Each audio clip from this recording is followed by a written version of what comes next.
another 5 years, we'll have the centenary commemoration of the death of Francis Ledwidge.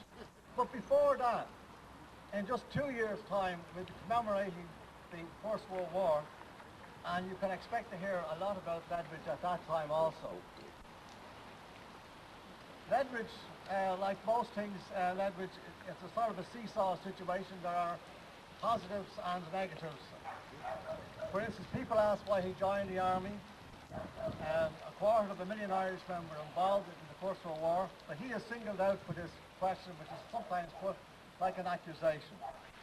On the other hand, when people wish to pay tribute to the Irish in the war, it is Francis Ledwidge who is often used to represent those men, because he's a name, a figure universally known through his poetry. And I want to get straight on now to introduce you to our special guest today. A familiar face to you all, Robert Ballagh. Not only one of Ireland's most famous artists, but also one of Ireland's most popular artists. He represented Ireland abroad at the Paris Biennial as far back as 1969. He designed both Ireland's money and Ireland's stamps. He's also designed sets for productions as diverse as Riverdance, I'll Go On, and Samuel Beckett's Endgame.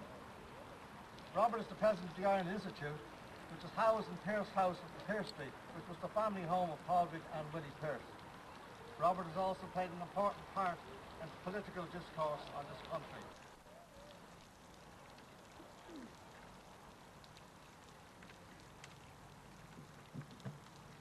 Championing the cause of the oppressed and speaking out fearlessly on matters of Irish sovereignty.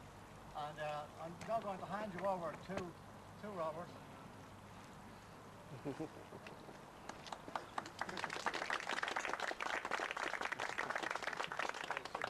not going very far with this brownie. It's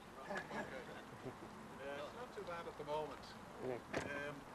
I want to say, first of all, how delighted I am to be here. Believe it or not, these gardens and the walk along the Liffey between Islandbridge and Chapel Islet represent for me some of my most favourite places in Dublin. And if any of you are regulars around here, you probably recognise me, because hardly a week passes that I'm not rambling around these parts. These gardens, incidentally, were first mooted in the winter of 1918 as a memorial to the Irish who died in the First World War. The original suggestion actually was for the memorial gardens to be sited in Merrion Square, but that suggestion was shot down for a lot of reasons. Maybe because I think the Archbishop of Dublin owned Merrion Square. Yeah. I don't know if that's the cause. It wasn't until 1933 that they actually settled on this 10-acre site here to build these memorial gardens, and the work commenced shortly after that under the auspices of the Board of Works, now known as the Office of Public Works.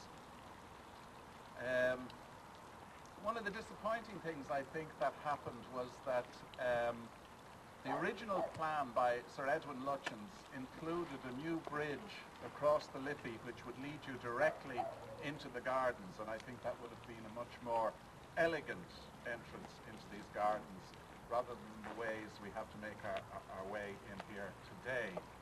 Lutyens seems to have had very bad luck with bridges in Dublin. He designed an art gallery as a bridge over the Liffey for Sir Hugh Lane, which the Dublin Corporation at that time turned down. So Lutyens and bridges and Dublin seem not to fit together. As I say, this has been a favourite place of mine for many, many years. And when I first started walking around these parts in the 1970s, these gardens were unkempt, derelict, uncared for.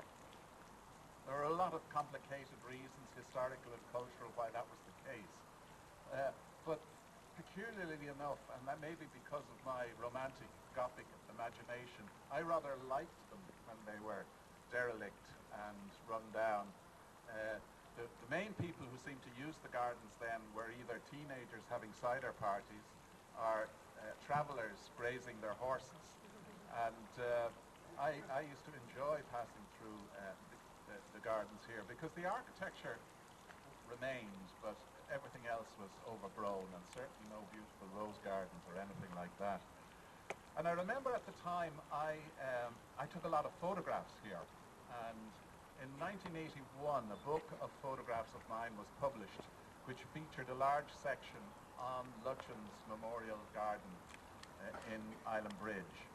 And some years later, a chap I knew who worked in the Office of Public Works said to me that they were looking at the book in the Office of Public Works, and somebody said, "My goodness, we better do something about the gardens in Islandbridge." So perhaps I played a very small part in the rejuvenation of the gardens and the fact that they are in such wonderful condition today. One of the things, of course, we have to recognise is that the gardens aren't simply pretty gardens. They do represent a memorial to over 50,000 Irish people who died in the First World War. And in our complicated history, that has always been a complex and controversial issue. Let me say straight away, I see absolutely nothing wrong, nothing unjust, nothing incorrect in remembering and mourning those who died in that horrendous conflagration that was the First World War, an imperial war which cost the lives of millions. But I think we have to be very careful how we do that. Certainly speaking for myself, as a pacifist all my life and an anti-imperialist, I am extremely allergic to any commemorations or any remembrances that are tinged with militarism or in any way any support for any war at any time or in any place. And one of the problems, I think, in terms of building kind of nationwide support for remembrance in this location and other locations is that often people today are using the deaths of those people all those years ago to serve a modern political or cultural agenda. I mean, one of the most divisive things I feel in Ireland is the use of the poppy in that context.